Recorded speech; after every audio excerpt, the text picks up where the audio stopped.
Hello, hello, superwomen. We've made it. We've almost made it to the end of 2025. And if you were like me and my clients, this year has been both a shedding and an expanding, kind of a homecoming to ourselves and a groundedness and a clarity that we haven't had before. And I want to share my Christmas wish and my manifesto and kind of my summary of what I've learned this year.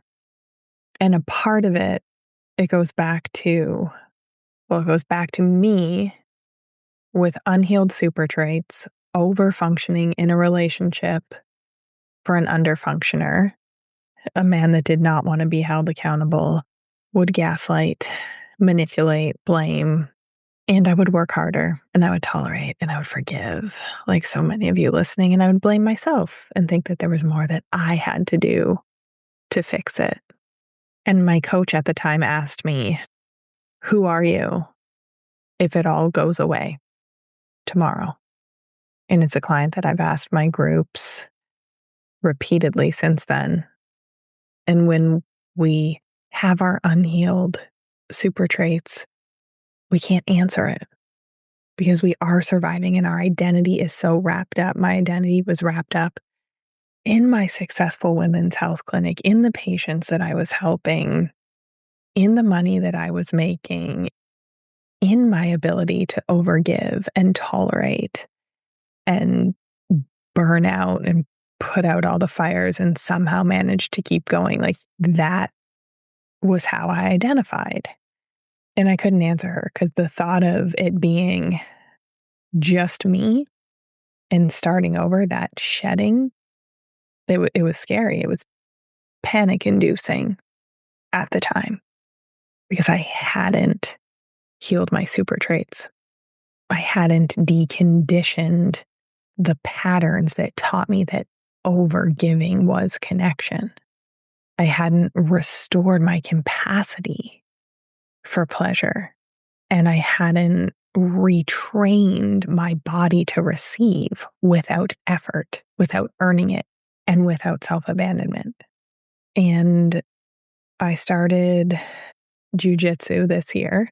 So much like the study of Course of Control or me deep diving into the BDSM world to understand power dynamics, starting jujitsu was like that, shedding, stepping on the mat. Like, first of all, you're not allowed to wear jewelry. You can't have long nails. I had a manicure like probably every day since 2013, 2012, except COVID and those immediate dark days of COVID.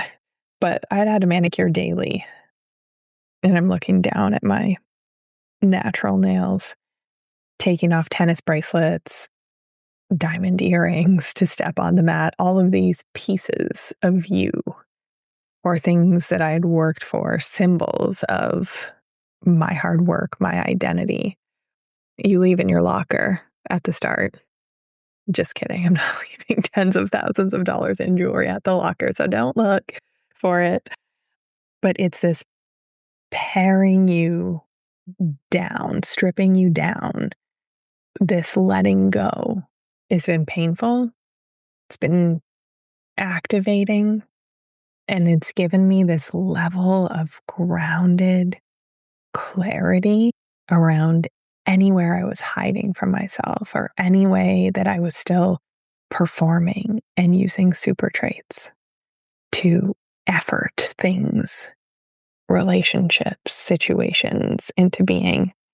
And it's kind of been this magic of letting it all go and building something new. And I'm starting my second book, and I've built some of the healthiest relationships that I've ever had in my life that don't require my overfunctioning to exist.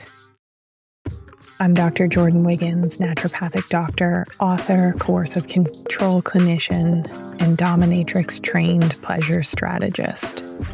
You've been the anchor, the fixer, the emotional glue and thermostat. Those aren't flaws, they're super traits. The very qualities that made you capable, reliable, successful.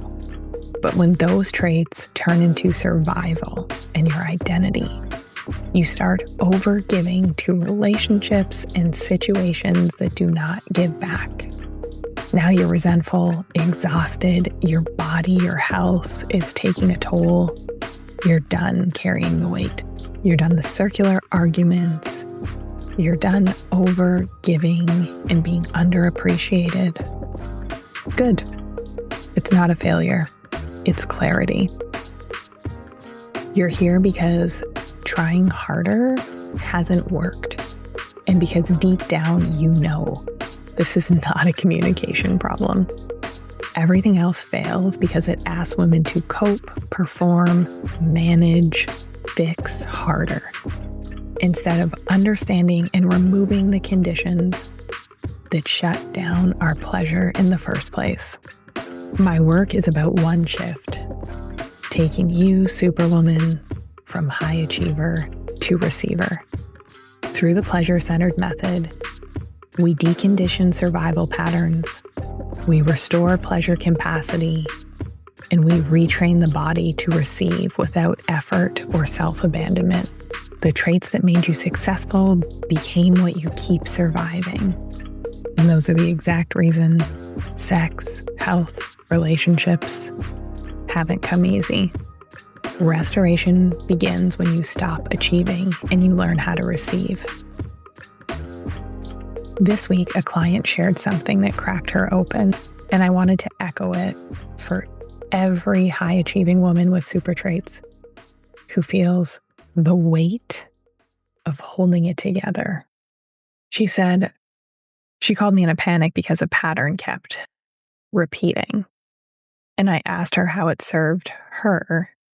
I want you to hear this in her words, and my gift to you is going to be the questions and journal prompts that I asked her to get here, but I want you to hear it from her first. My God, Jordan, you cracked me open. Just did a whole journaling exercise. My God, so much here. So I'll just share with you my thoughts. I wrote, I learned to be valuable and give so that I could be safe. Being impressive became my armor of survival. Overfunctioning and overgiving kept me safe from the terror of being ordinary, needy, and imperfect. However, overgiving creates the very disconnection that I fear. I don't trust people will stay with me unless I am the source. I don't trust people with my weight, only with the light that I offer. I've never felt chosen in relationships, so I can never just be.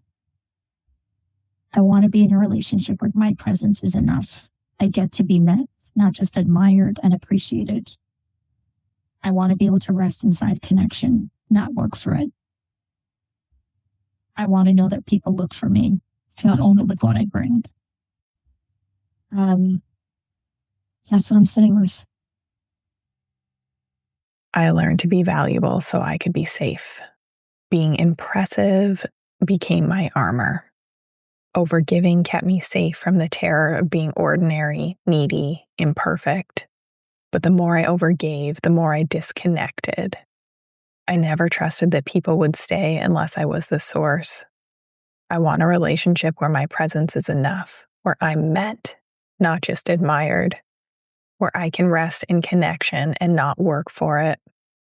And if that lands in your body, my Christmas wish for you is that you know you're worthy of a pleasure-centered relationship, a relationship where you don't earn closeness through effort, where you don't perform and overgive to secure belonging and safety, a relationship where you were chosen, not for what you give, but for who you are when you finally stop overgiving, a relationship where your nervous system can exhale because you're met, because you're held, because you're felt.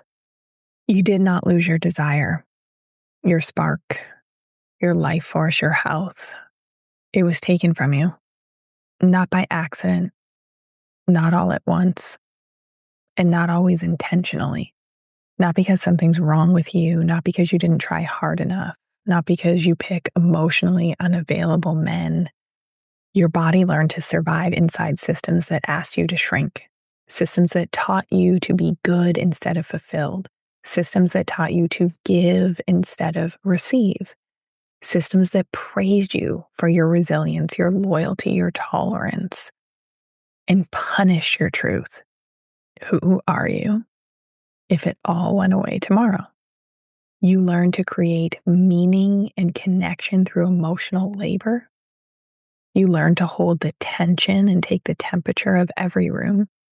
You learn to stabilize others before you ever stabilize yourself. You learn to be indispensable because being indispensable feels like safety. And when you finally tried to choose yourself, you didn't know how. Pleasure felt scandalous. Asking felt dangerous. Rest felt irresponsible. Receiving felt foreign. Being met felt impossible. None of this was your fault. We thought if we could just work hard enough, get degrees, hire help, that we could beat the game. Your super traits were shaped by the very environments that demanded your overfunctioning and hard work. Your brilliance was turned into a survival strategy. Your empathy was turned into emotional labor. Your loyalty was turned into self-abandonment. Your tolerance was turned into endurance. And when your pleasure, your health, your well-being collapsed, you blamed yourself instead of looking at the system. You already know the theory. You can name your attachment style, your Myers-Briggs, you've clocked the 4 horsemen, you've done the therapy, the journaling, the nervous system work, and yet your life hasn't quite caught up. You're still the one holding the room, regulating the dynamic, explaining yourself instead of being felt. The pleasure-centered society is for women who are done understanding. The pleasure-centered society is for women who are done understanding things cognitively and ready to receive. The society, we retire the survival competence that made you impressive but unreachable. We train grounded authority in your body, presence that turns heads, clarity that doesn't wobble, and desire that doesn't disappear when you're seen. You learn how to ask without collapsing, to move without self-abandonment, to feel, to laugh, to dance, to orgasm, to stay with yourself in the moment. It's where high achievers become receivers. If you're ready to stop managing intimacy, over functioning in all areas of your life, head to the show notes and apply. We will get on a 20-minute call to make sure that this is the right fit for you. In the pleasure-centered society, the era of high achievement is over. This is the era of receiving. And we do that through 3 steps: deconditioning our survival patterns, restoring our pleasure capacity, and retraining the body to receive without effort or self-abandonment. You have enough insight and information, and that doesn't undo the survival patterns your super traits perfected. And that's the part that no one taught you. If you want to become a woman who receives, a woman whose presence the room organizes around, who speaks once and is felt and heard immediately, whose erotic aliveness, internal steadiness, and spaciousness is magnetic, a woman who has a framework for pleasure-centered relating, she influences through presence, not effort. And she creates response without chasing, prompting, performing. She trusts herself to set the tone. 2026 is our year of receiving, where we reprogram and we leave the overgiving tendencies and super traits behind us in 2026. And don't worry, we are not asking you to give up your strength and what you've built. You're just going to have tools to approach it a different way. Head to the show notes. Let's hop on a call. Make sure that this is the exact right fit for you. And if you sign up now, you are getting my pleasure-centered relationship masterclass, which is $1,000 value for free. And you are also getting a super trait audit, which is a one-on-one call with me where you will see all of your top super traits and how they shape your relational patterns. We will do an invisible dynamic scan and name the top 2 mechanisms that are draining your desire, connection, clarity, and you will learn your erotic shutdown style.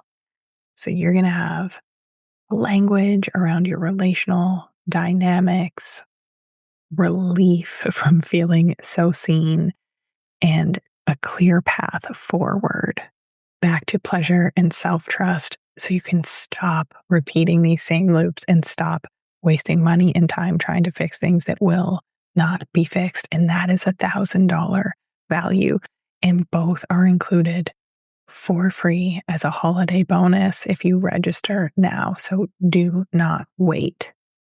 And my final Christmas gift for you, aside from all of those bonuses for working with me, is the journal prompts that I ask my client. And there are 2.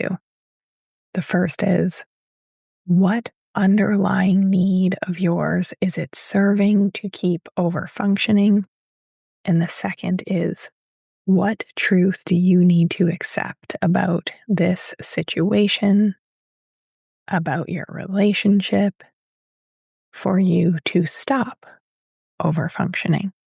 So when you have some time, maybe in those new Christmas PJs with a fire on and a tea, revisit those journal questions and see what comes up. Send me a DM. I'd love to hear. Merry Christmas. Love you all.